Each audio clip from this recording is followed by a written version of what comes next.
Hey, what's up, everybody? BDO 44 coming at you with another video. All right, so we're an hour away from free agency, and I'm sitting here and I'm trying to figure out where the Nets went wrong. Honestly, I'm not thinking about nothing else other than what happened to make it so that the Nets lost so much talent in one setting. In a matter of 6 months, as ESPN just eloquently painted the picture for me,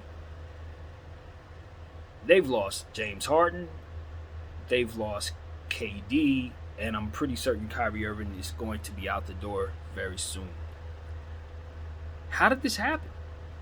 And I look back and I say, where did the Nets actually go wrong? Well, one would say letting those guys control the circumstance in the first place. I think a lot of people are going to say that. You don't let superstars come in without having a structure in place for them to follow.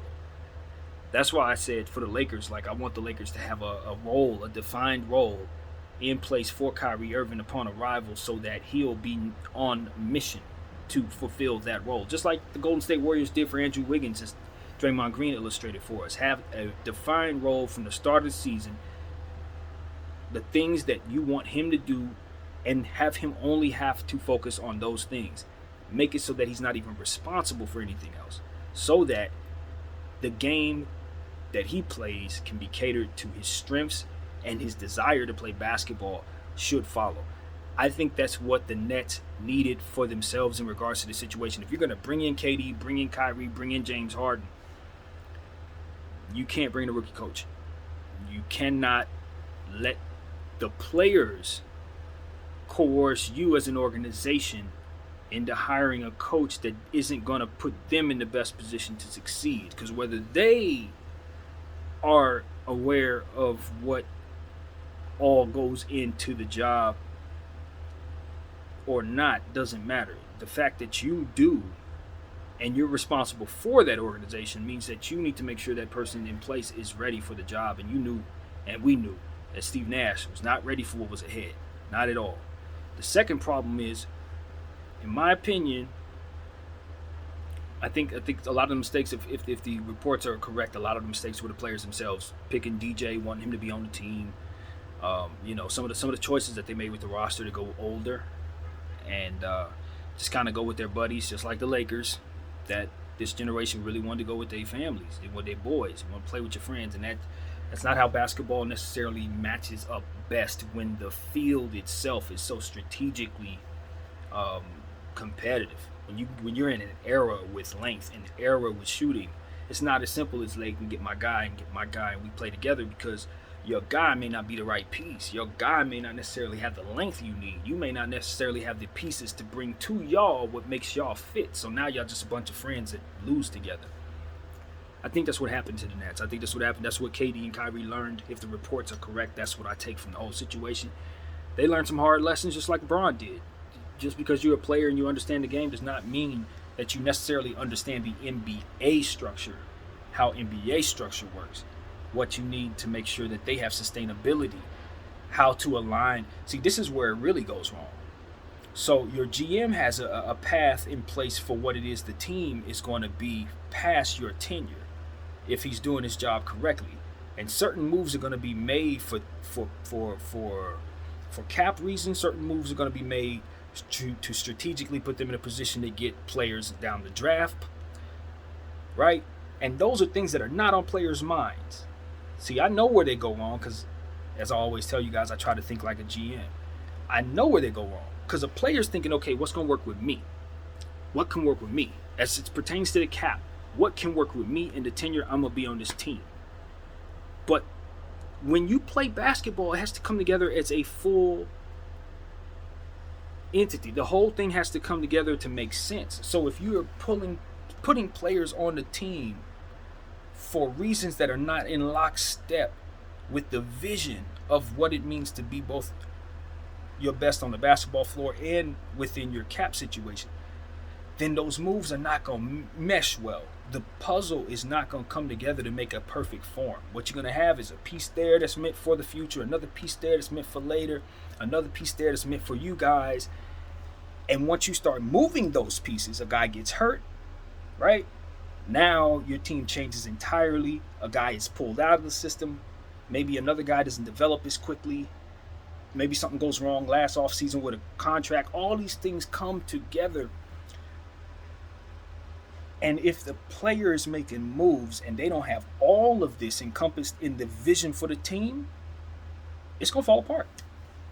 The players need to be able to understand the entire scope so that the players that they want to play with make sense with what it is that's actually going on versus what it is that they're only focused on, which is the time and the game style that they're involved in. And since basketball is so very sensitive, you can remove an assistant coach and a style of play can change, and now this guy doesn't play as good in that style. So with everything being so connected and everything being so sensitive, you cannot have people in place, whether it be players or GMs or assistant coaches or anybody making decisions for the roster, without having all of that encompassed in mind properly and slated together to make sense. It is intricate, it is complicated, and it is not as simple as pick and plug like a lot of people believe it is. And even for the players, as much as they understand the game they're playing, a good majority of the time they don't understand the game that's being played above them. And that game directly affects the game that's being played on the floor. So what I want to do with my voice is to help the athletes of the future understand that there's two games they need to master: the game on the court and the NBA cap game. And so you know where you slot in, you know what type of money you should be expecting, you know what type of trades you should expect for your for what it is that you bring to the table, etc. All these different things need to be understood so that you can properly position yourself to have the best path in this league. That's what it is. That's where the Nets went wrong. It was the players taking control and not seeing the full vision, so that the things that they were bringing to themselves didn't actually make for the best possible circumstance for the organization. Discourse comes from that. Mistrust can come from those type of things, and it could fall apart. Now, obviously, the specifics of the Nets situation is Kyrie and the vaccine, James Harden deciding to leave, having his eyes on the Philadelphia situation. It's not a whole lot the Nets can control in that situation at all. But what I would say is the lesson for organizations to learn is support. The Nets lost Kyrie and KD because they didn't support them in ways that they received as support. They wanted more so to control them. And the type of personalities these guys are, and the type of generation that they're in, and their big homie is LeBron James, they're gonna reject that control. You understand what I'm saying? Their bro is Bron, and they're seeing how he's moving. He taught them how to move, and they're moving like he showed them the blueprint to do. But he learned the same lesson I just described, and even he found out exactly what I just described. In fact, he should have learned it from Cleveland, but he had to go through it again this time to really get it. You have to have both visions in mind: the present and the vision the franchise has for itself. Because when them moves are made behind the scenes with the G League, and they make the type of moves they make with the contracts and things of that nature that adjust numbers in such a way that change everything, if you're not privy to that, you're going to bring in a piece that's going to screw up your situation. If you're not privy to that, you're going to request something that worsens your situation, etc., etc., etc., and it goes on forever, and it's ever changing, which is why it's hard to keep up with. It's ever changing. Things were not the same as they were just an hour ago before KD made his trade announcement. Now the entire league has changed because of that. And so the league's going to change again if something else happens, and so on and so forth. So players need to let GMs do their jobs. Owners need to let GMs do their jobs. That is what the lesson is. I've concluded after 9 minutes and 30 seconds of talking that is where the Nets went wrong. The Nets, as an organization, including the players, have got to let Sean Marks do his damn job. Because when you ask him to have this guy come in and that dude's done, and you got him giving away that guy, and that guy's going to go and turn on to make $100 million and be one of the best shot blockers in the world, you know that that's not his fault. And that's where things fall apart. Because I tell you the truth, we could talk about Kyrie's vaccination issue all we want. That has zero consequence to why the Nets got blown out of the playoffs. Zero. They got blown out of the playoffs because they made a trade for James Harden that didn't bring them back a player that could ultimately make them good enough to supplement all of the problems that they already had building the way that they had.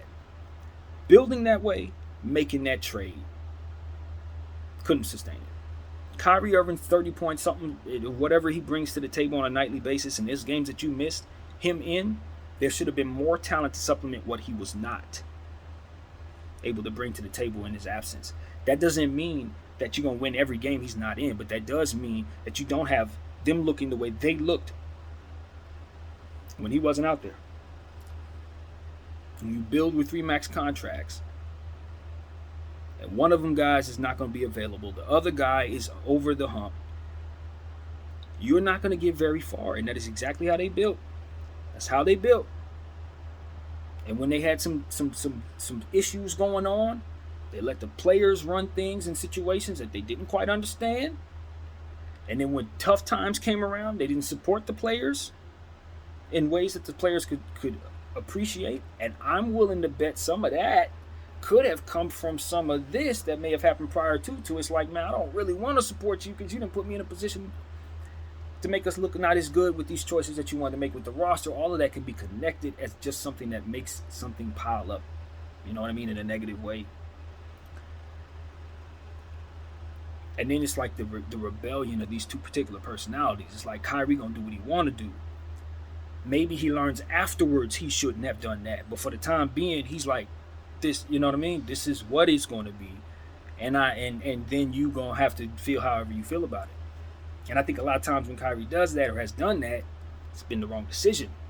The right idea, wrong decision, or something of that nature is from what I feel and I get.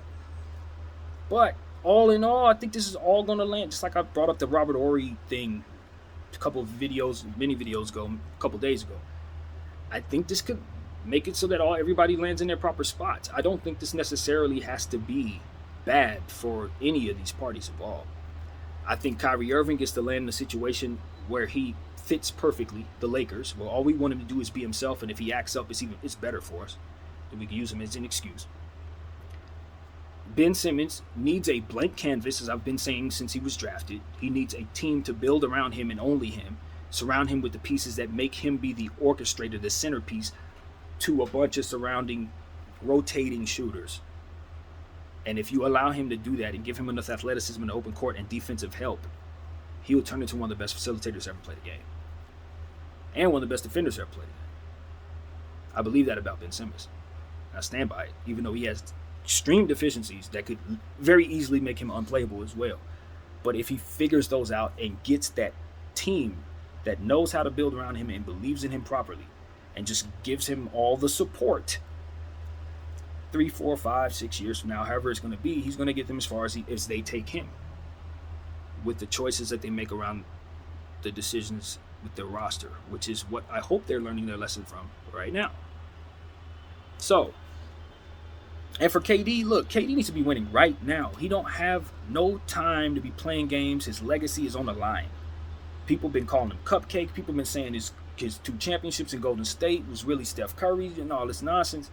He needs to find himself in a situation where a team is ready to win and needs to get there and go crazy. That's why I want him to team up with Dame, because I know Dame is not going to back down from a single soul, including KD. And if you come into Portland, you coming to win, or we're going to fight. And I think that's what KD needs.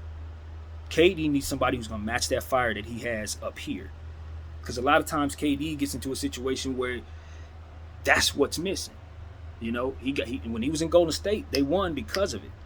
But with him and Westbrook, they weren't here. With him and Kyrie, they can't seem to get on the floor at the same time for whatever reason. He's somebody who's on the same damn mission he's on.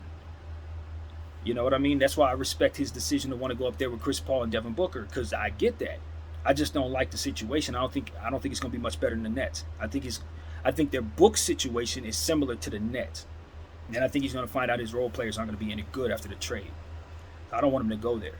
I want him to go to either Miami or Portland, because at least if Portland depletes itself of everything, you and Dame go to work.